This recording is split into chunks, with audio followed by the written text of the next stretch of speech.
अविनाशी तत्व है, जो परब्रह्म परमात्मा हमारे अंदर बैठे हुए हैं, और एक नाशवान है जो शरीर है। ये शरीर अपने प्रारब्ध को लेकर के आया हुआ है, और जब तक इसका प्रारब्ध रहेगा तभी तक ये शरीर रह सकता है। किंतु शरीर के रहते हुए ही इसको अपना ज्ञान कर लेना चाहिए कि मैं कौन हूँ। उसके बाद जैसे ये संन्यास्त ग्रहण करता है, संन्यास्त ग्रहण करने के बाद गुरु चरणों में जाना चाहिए। गुरु चरणों में जो है प्रस्थान त्रय का इसको अध्ययन करना चाहिए। उसके बाद ज्ञान हो जाएगा कि मैं परमात्मा तत्व ही हूँ। भगवान गीता में स्पष्ट शब्द से कहते हैं, ऐ जीव तू मेरा ही अंश है, ममैवांशो जीवलोके।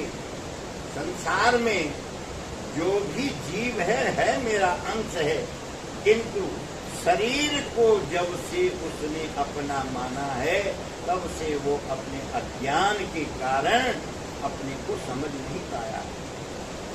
इसलिए शास्त्रों के अध्ययन करने से उसको पता लग जाता है कि मैं आत्म तत्व ही हूँ, परमात्मा का अंश ही हूँ।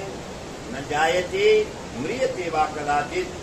मेरा जो तत्व अंश है, परमात्मा का जो अंश, परमात्मा जो मेरे अंदर बैठा हुआ है, इनका न कभी जन्म होता है न इनकी कभी मृत्यु होती है। ये तो शाश्वत सनातन ही है। ये ज्ञान मानव जीवन में जिसने कर लिया है उसका ही मानव जीवन सफल होता है। अब आपका जो प्रश्न है कि क्या ईश्वर है कि नहीं, ये तो एक बहुत साधारण व्यक्ति भी समझ सकता है कि मेरे से और ऊपर बढ़ कर के जो है बलशाली लोग हैं। एक छोटा सा व्यक्ति उससे और बड़ा बलशाली है, उससे और बड़ा बलशाली है। ऐसे होते होते यहाँ ये जो दिखाई दे रहा है, संसार का प्रकरण जो दिखाई दे रहा है, ये परमात्मा सगुण रूप में दिखाई दे रहा है। परमात्मा स्वरूप जो भी सर्वं खलु इदं ब्रह्म अन्येन नास्ति किंचन जो दिखाई देता है, परमात्मा का सगुण रूप दिखाई दे रहा है। वेद कहता है, कृपाद ऊर्ध्व उदयित पुरुषः पादुष्य इह अभवत् पुनः। भगवान के 3 पाद निर्गुण निराकार हैं, वहां किसी प्रकार का कोई आकार नहीं, और एक पाद में ये पूरी सृष्टि है। और आधारो अधिकरणम, आधार ये सृष्टि एक पाद के ऊपर है, परमात्मा के एक हिस्से के ऊपर ये पूरी सृष्टि है। ये सृष्टि जो चल रही है परमात्मा के ही ऊपर है, परमात्मा तत्व के ही ऊपर है, नहीं तो ये कभी का कभी जो है दह जाता। और जब परमात्मा की इच्छा होती है, पाप ज्यादा हो जाता है, तो फिर जो है परमात्मा इसको विलीन कर देते हैं। इसलिए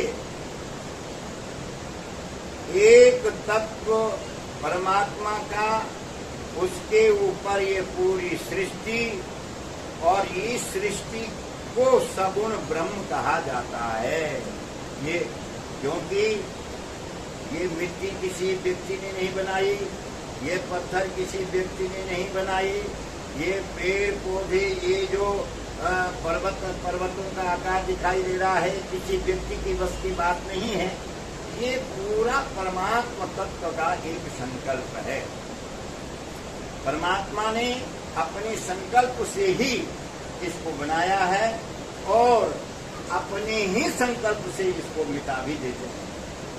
तो जब तक मानव शरीर है, मानव शरीर में आकर के ये ज्ञान करना चाहिए कि मैं जो इस शरीर में आया हूँ, मनुष्य शरीर में आया हूँ, इस शरीर का पावन कर्तव्य क्या है, इसका उद्देश्य क्या है, क्या हमको जो है इस शरीर से करना चाहिए। क्यों? अन्य शरीर जो है, जो पशुओं के शरीर है, वो ज्ञान प्राप्त नहीं कर सकते। किंतु मानव जो है, शंकराचार्य जी अपने विवेक चूड़ामणि में भी कहते हैं, जंतु नाम नर जन्म दुर्लभमता पुंस्त्वं ततो विप्रता तस्मात् वैदिक धर्म मार्ग परता विप्रतमस्मत्परम। 84 लाख योनियों में मानव जीवन मिलना अत्यंत कठिन है। जंतु नाम नर जन्म दुर्लभः, 84 लाख योनियों में नर का जन्म मिलना बहुत दुर्लभ है। और उसमें पुल्लिंग में आ गए, वो भी बहुत प्रारब्ध की बात है। और उस पुल्लिंग में आकर के श्रेष्ठ कुल में जन्म ले लिए, ब्राह्मण कुल में आ गए। ब्राह्मण कुल में आकर के जो है वेद वेदांगों का अध्ययन कर लिया। उसके द्वारा जो विद्वान बनते हैं, वो विद्वान जो है संसार को दिशा देते हैं, संसार को रास्ता बताते हैं कि आपको अमुक रास्ते से ही जो है चलना चाहिए, जिसमें आपका कल्याण है। तो मनुष्य जीवन में आकर के सर्वप्रथम विद्या का अध्ययन और वेद वेदांगों का अध्ययन, आत्मबोध का अध्ययन, मैं कौन हूँ, ये संसार की सृष्टि क्या है, ये तो बेटा केवल परमात्मा ने अपना एक संकल्प किया है, एको हम बहुश्यामा। मैं एक हूँ, अपने को ही बहुत रूपों में देखना चाहता हूँ। देखो यहाँ पर आप लोगों को विशेष ध्यान देना चाहिए। एको हम, मैं हूँ एक, किंतु अपने को ही बहुत रूपों में देखना चाहता हूँ। मतलब एक ही परमात्मा पूरे जगत में व्याप्त है, दूसरा कोई है ही नहीं।